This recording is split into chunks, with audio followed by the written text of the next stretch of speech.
A'udzu billahi minasyaitonir rajim. Bismillahirrahmanirrahim. Nahmaduhu wa nusalli ala rasulihil karim wa ba'd. Jadi alhamdulillah, salah satu ketetapan Allah Subhanahu wa taala bahwa dua makhluk ini tidak akan bertemu dalam satu tempat. Siapa dia? Malaikat dengan jin, malaikat dengan syaitan. Jadi malaikat dengan syaitan ini dua makhluk yang tidak akan bertemu dalam satu tempat. Di mana sarangnya syaitan? Sarangnya syaitan ini di toilet atau di WC. Sarangnya malaikat di mana? Sarangnya malaikat itu di masjid dan di tempat di mana rahmat-rahmat Allah Subhanahu wa taala diturunkan. Maka rumah yang kita tinggal ini, masya Allah, bisa jadi sarangnya syaitan, bisa juga menjadi sarangnya daripada malaikat rahmat. Jadi untuk mendatangkan daripada malaikat, maka amalannya harus amalan yang mendatangkan daripada rahmat Allah Subhanahu wa taala di dalam rumah.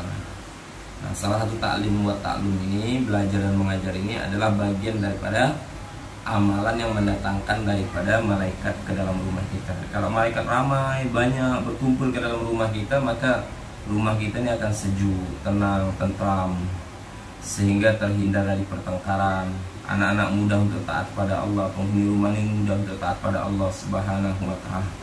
Dan fadilah daripada belajar ilmu ini, masya Allah, barang siapa yang dia belajar daripada satu ayat Quran, maka pahalanya ini sama dengan sholat sunnah 100 rakaat.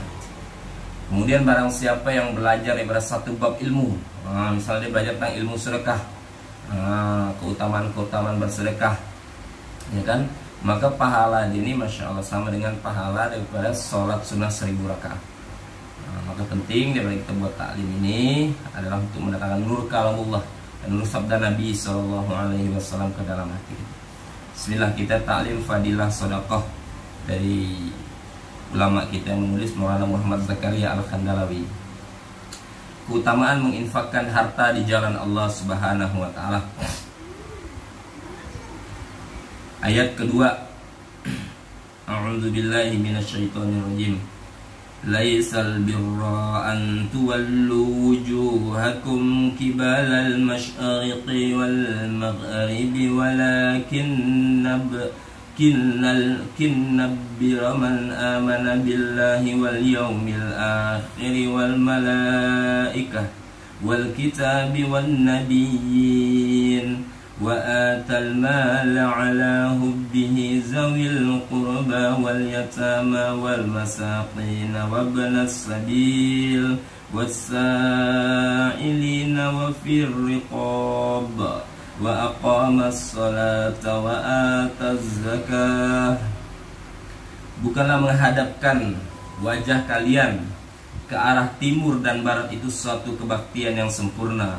Akan tetapi sesungguhnya kebaktian yang sempurna orang yang beriman kepada Allah dan hari kiamat, dan kepada malaikat-malaikat serta kitab-kitab Allah, dan kepada nabi-nabi, serta memberikan harta yang dicintainya karena cinta kepada Allah, kepada kerabatnya, anak-anak yatim, orang-orang miskin, musafir atau orang yang memerlukan pertolongan, orang-orang yang meminta-minta disebabkan tiada upaya dan juga untuk melepaskan belenggu, orang-orang atau hamba sahaya atau tawanan, dan mendirikan sholat serta menunaikan zakat. Quran surah Al-Baqarah surah kedua ayat ke-177. Setelah menerangkan beberapa lagi sifat mereka, lalu Allah SWT berfirman, merekalah orang-orang yang benar dan bertakwa, yaitu kebaktian kepada Allah yang sungguhnya. Sahabat Qatadah radhiyallahu anhu berkata bahwa orang-orang Yahudi melakukan sembahyang ke arah barat, dan orang-orang Nasrani melakukan sembahyang ke arah timur. Oleh karena itu ayat ini diturunkan. Berapa penafsiran lain juga telah dikemukakan oleh perawi-perawi yang lain dari kitab Durul Mansur.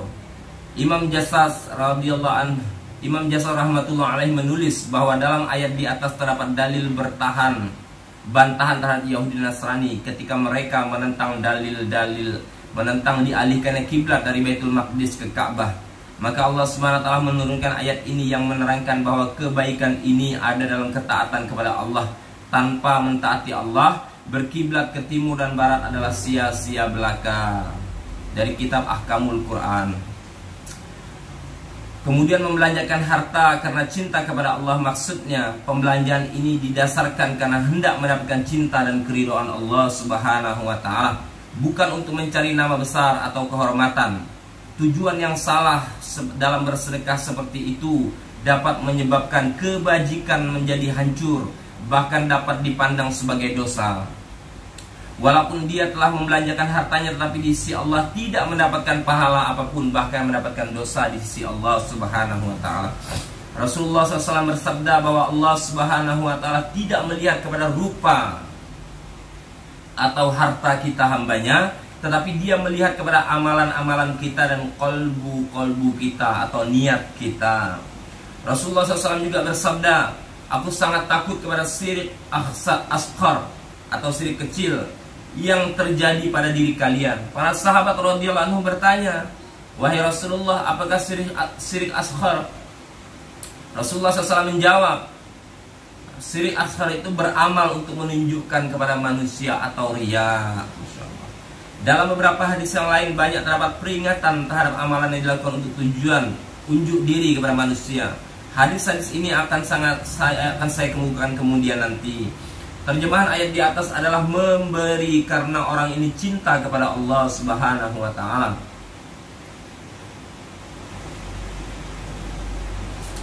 Sebagian ulama menerjemahkan dengan cinta kepada membelanjakan harta, yaitu dia suka kepada amalan membelanjakan harta di jalan Allah, dan dia sama sekali tidak menyesali atas harta yang telah dibelanjakannya itu, dan tidak merasa telah melakukan kebodohan karena hartanya berkurang. Namun kebanyakan ulama menerjemahkan cinta kepada harta, yaitu walaupun cinta kepada harta tetapi masih membelanjakan hartanya untuk perkara-perkara ini. Namun kebanyakan ulama menerjemahkan cinta kepada harta itu walaupun cinta kepada harta tapi masih membelanjakan hartanya untuk perkara-perkara itu. Dalam sebuah hadis dinyatakan bahwa seorang bertanya, wahai Rasulullah, apa yang dimaksud dengan cinta pada harta? Padahal semua orang memiliki rasa cinta kepada harta.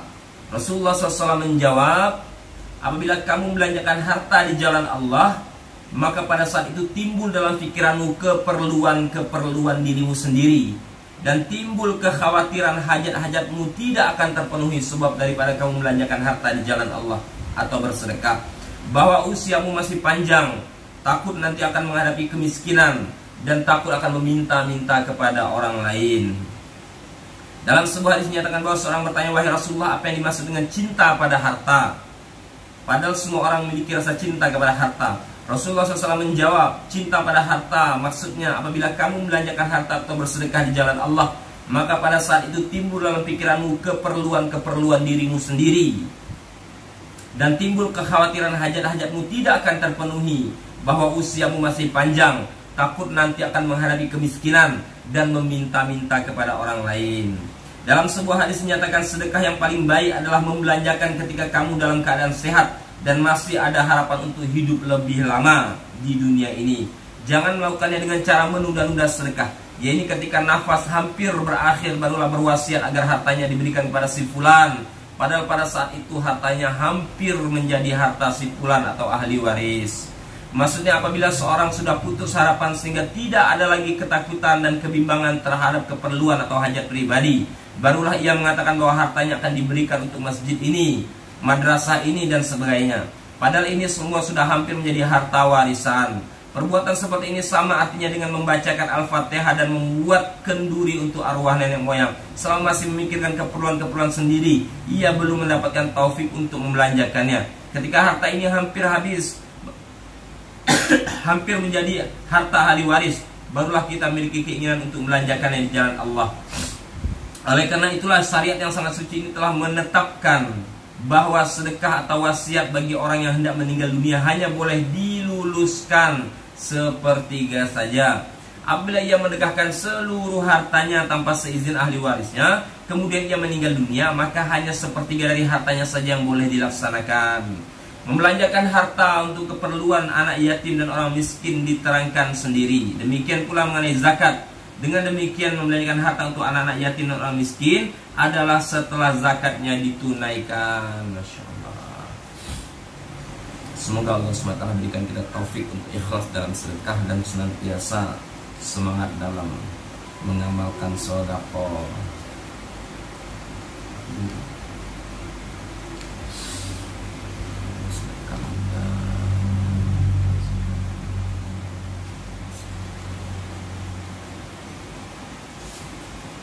Fadilah sedekah, hadis zuhud, qanaah dan tidak meminta-minta. Hadis kedua, an Abi Hurairah radhiyallahu anhu qala qala Rasulullah sallallahu alaihi wasallam man sa'ala an-nas taqassura fa inna ma yas'alu jamran falyastaqilla aw liyastaqsir. Dari Abu Hurairah radhiyallahu anhu berkata bahwa Rasulullah SAW bersabda, barang siapa yang meminta-minta dengan tujuan supaya hartanya bertambah, maka dia sebenarnya telah meminta-minta api neraka. Jadi sesuai dengan kehendak orang itu, apakah ia minta sedikit atau ia minta banyak. Hadis riwayat Muslim.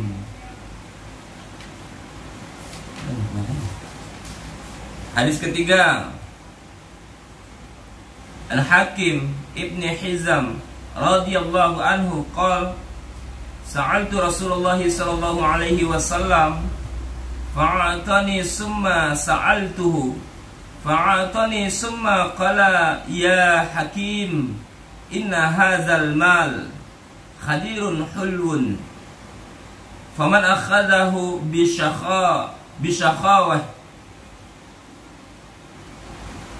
faman akhadahu bisakhawati nafsin burakalahu fihi wa kana kalladhi ya'kulu wa la yashba'u wal yadul ulya khairun minal yaddis sufla. Qal Hakim faqultu ya Rasulullah walladhi ba'asaka bil hakim bil haqq la arahda'u ahadan ba'daka say'an hatta ufariqad dunya.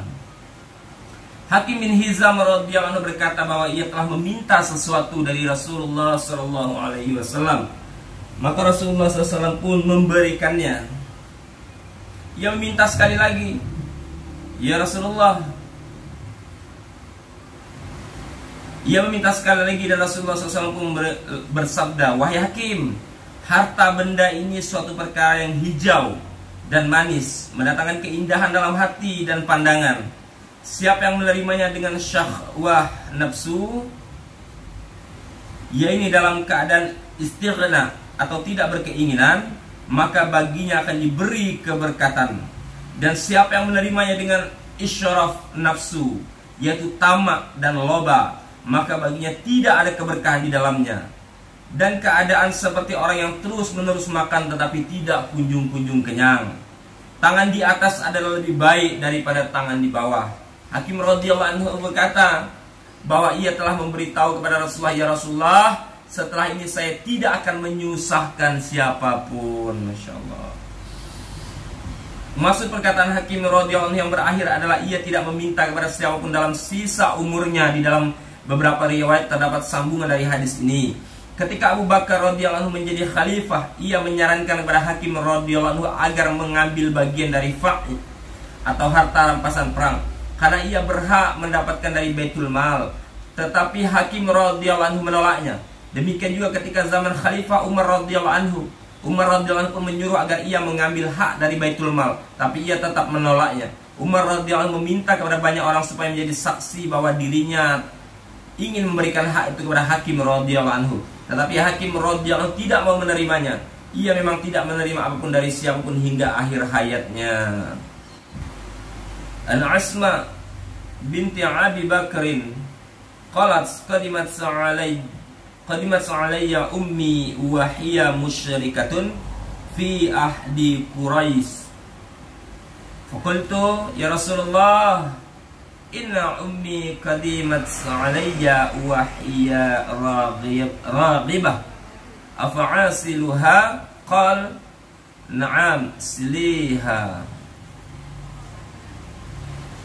Asma radhiyallahu anha berkata, ketika perjanjian antara Rasulullah SAW dan Quraisy dibuat, ibu saya yang masih kafir datang dari Mekah ke Madinah.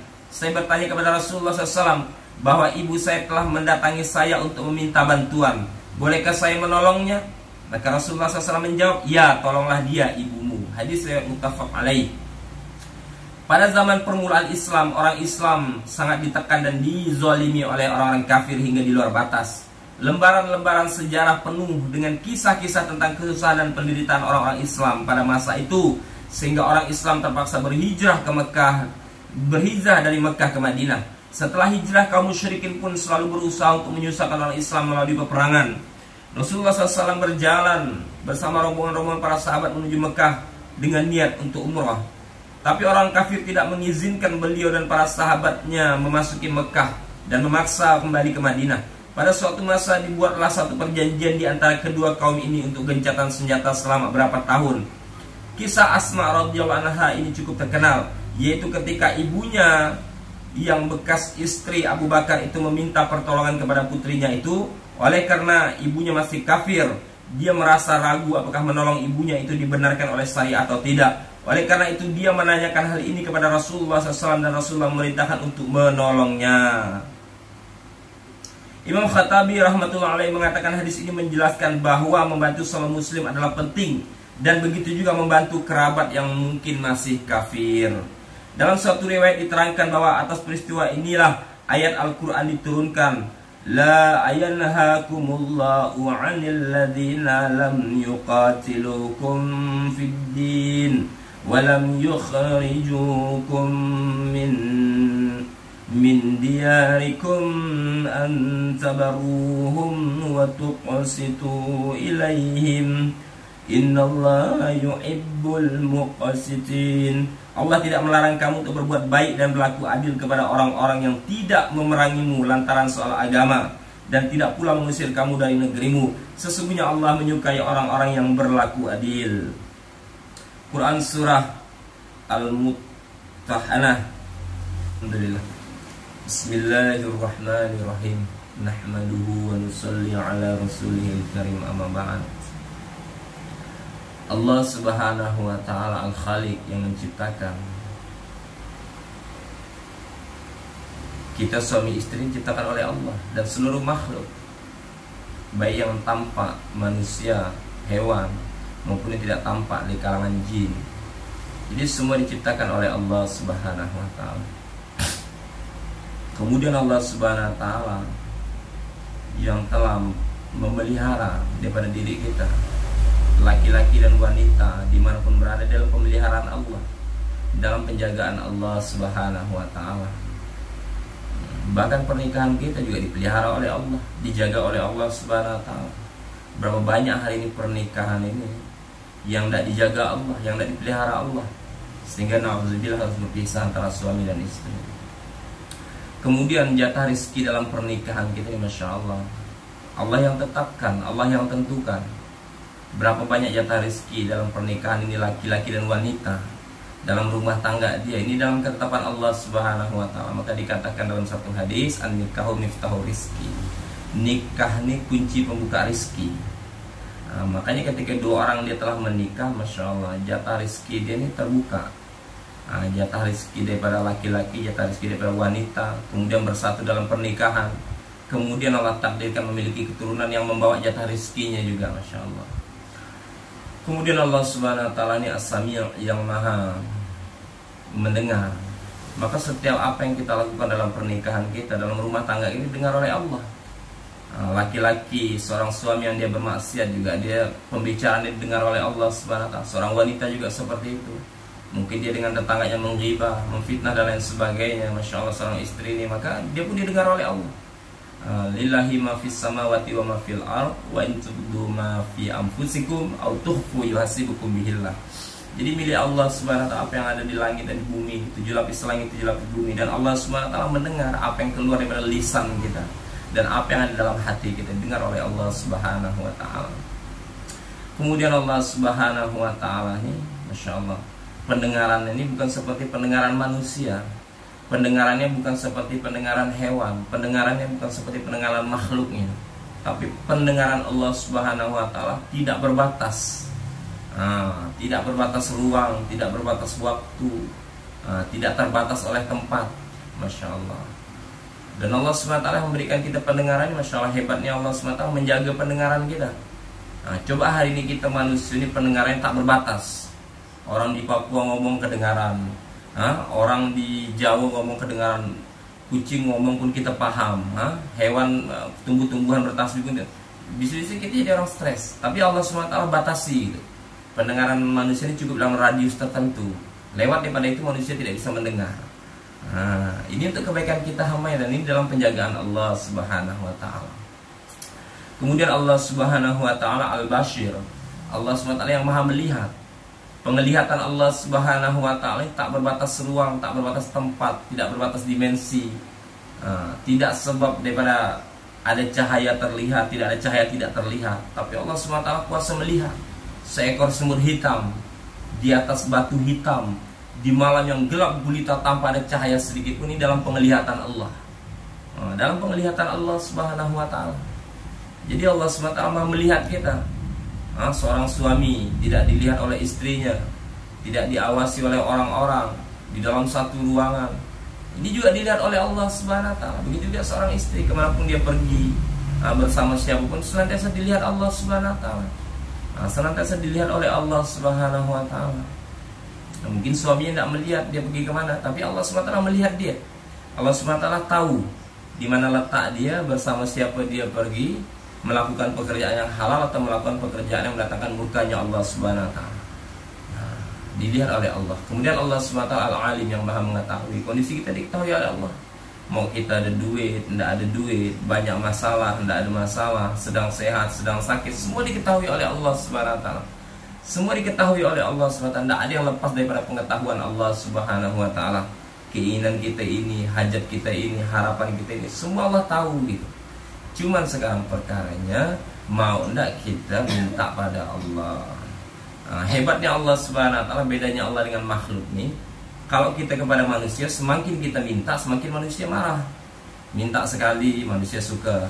Minta 2 kali, istrilah minta ke suami sekali, minta duit, kasih 2 kali, suami masih suka, 3 kali, 10 kali mungkin suami marah dah. Malah minta ya terus kan. Tapi Allah beda gitu. Ini bedanya Allah dengan makhluknya. Allah ini 1 kali kita minta, Allah senang.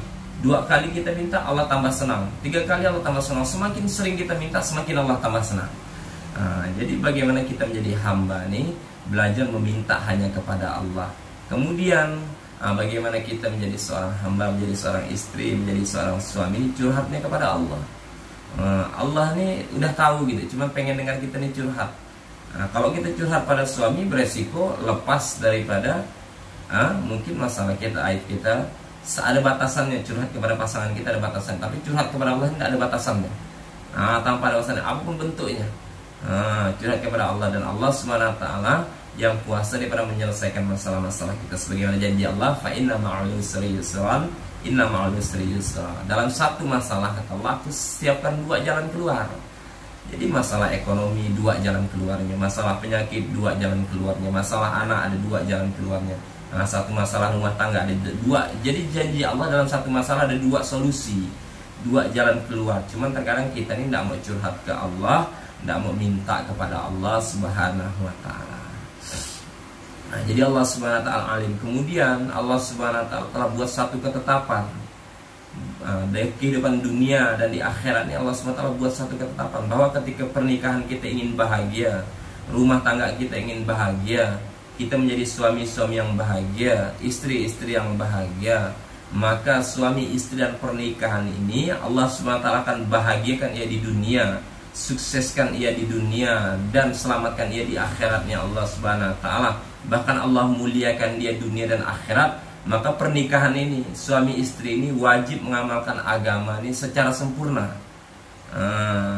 Jadi masuk ke dalam Islam, mengamalkan perintah Allah, menghidupkan sunnah Nabi SAW secara sempurna, sesuai yang dicontohkan oleh baginda Rasulullah SAW. Karena keadaan pernikahan umat hari ini, ada yang mengamalkan perintah Allah sempurna, tapi tidak dengan cara Nabi. Ada yang mengamalkan perintah Allah setengah-setengah. Udahlah setengah-setengah, tidak ikut cara Nabi. Nah, bagaimana yang diinginkan Allah agar kita ini bahagia, sukses, kehidupan kita mulia di dunia dan di akhirat ini? Mengamalkan agama, mengamalkan perintah Allah, menjauhi larangan Allah SWT secara sempurna yang dicontohkan oleh baginda Nabi SAW. Nah, siapa manusia yang mampu untuk mengamalkan agama secara sempurna sesuai dengan contoh Nabi? Mereka lah para sahabat radhiyallahu anhum. Masya Allah, para sahabat ini manusia-manusia seperti kita, makan nasi juga, kemudian menikah juga, punya keturunan juga, bekerja juga, ada masalah ekonomi, ada masalah hutang piutang, ada masalah keluarga, ada masalah penyakit yang bermasalah juga kehidupan mereka, tetapi mereka mampu untuk mengamalkan agama ini secara sempurna, sesuai yang contohkan oleh baginda Rasulullah SAW.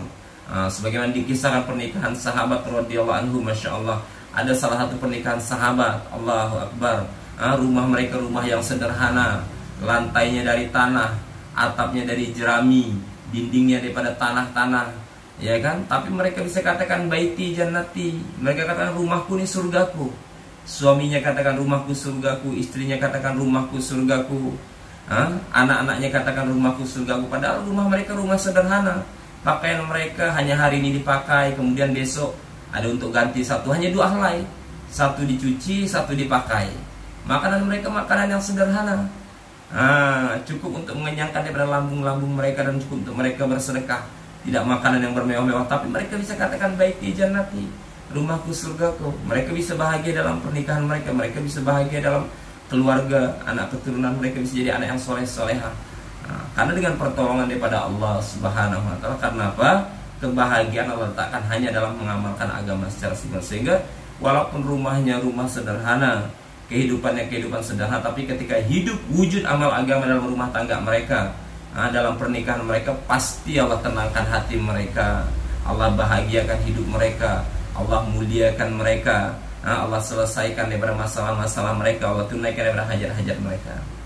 Ini contoh para sahabat radhiyallahu anhum. Sehingga ketika kita ingin sukses, maka kita contoh para sahabat. Bagaimana para sahabat ini masya Allah bisa mengamalkan agama secara sempurna. Insya Allah kita lihat ya. Semoga Allah Subhanahu wa Ta'ala berikan kita kepahaman, bertambahnya ilmu, bertambahnya kepahaman sehingga wujud untuk kekuatan amal. Dan semoga apa yang kita lakukan ini masya Allah kita niatkan jadi asbab hidayah untuk kita, asbab diterima amal sehingga Allah ampunkan dosa kita, ya kan, Allah Subhanahu wa Ta'ala selesaikan masalah kita, tunaikan hajat kita, jadi asbab hidayah untuk umat seluruh alam.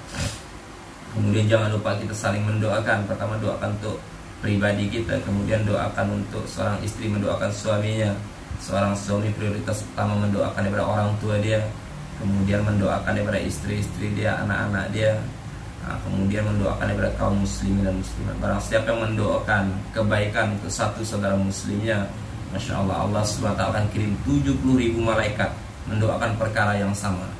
Misalnya ada satu orang kawan kita, kita doakan, ya Allah, ini si fulanah, ya Allah mudahkan rezekinya, panjangkan umurnya, kuatkan imannya, sempurnakan daripada amal ibadahnya. Maka 70.000 malaikat yang Allah kirim akan mendoakan perkara yang sama untuk kita. Kalau malaikat yang doa pasti diterima oleh Allah, pasti dijawab oleh Allah. Doa kita mungkin belum tentu dijawab. Maka jangan pernah bosan untuk mendoakan saudara muslim kita, masya Allah. Kemudian mendoakan daripada orang-orang yang telah menzalimi kita juga, didoakan kebaikan, didoakan hidayah. Mendoakan keburukan di saat kita terzalimi bukan sebuah kesalahan, tapi akan berakibat tercabutnya hidayah pada diri kita. Ketika hidayah tercabut, masya Allah, beramal soleh terasa berat, bermaksiat terasa mudah. Beramal soleh terasa pahit, bermaksiat terasa nikmat. Jadi jangan sampai hidayah ini tercabut, na'udzubillah. Maka senantiasa kita hari-hari minta hidayah kepada Allah agar dikekalkan dalam hidayah, istiqomah dalam hidayah. Dan kemudian ketika kita mendoakan hidayah untuk orang yang baik dengan kita ataupun yang zolim dengan kita, nanti Allah akan kirim malaikat yang mendoakan kekalnya hidayah untuk diri kita, insya Allah ya. Yang benar datang daripada Allah SWT yang salah pada kebaikan saya pribadi. Niat mengamalkan taklim ini sempurna di tempat yang sama, istiqomah di waktu yang sama, dan untuk niat untuk mencari keridhaan Allah Subhanahu wa Ta'ala. Subhanallah bihamdihi, subhanallah bihamdika, asyhadu an la ilaha illa anta, astaghfirullah.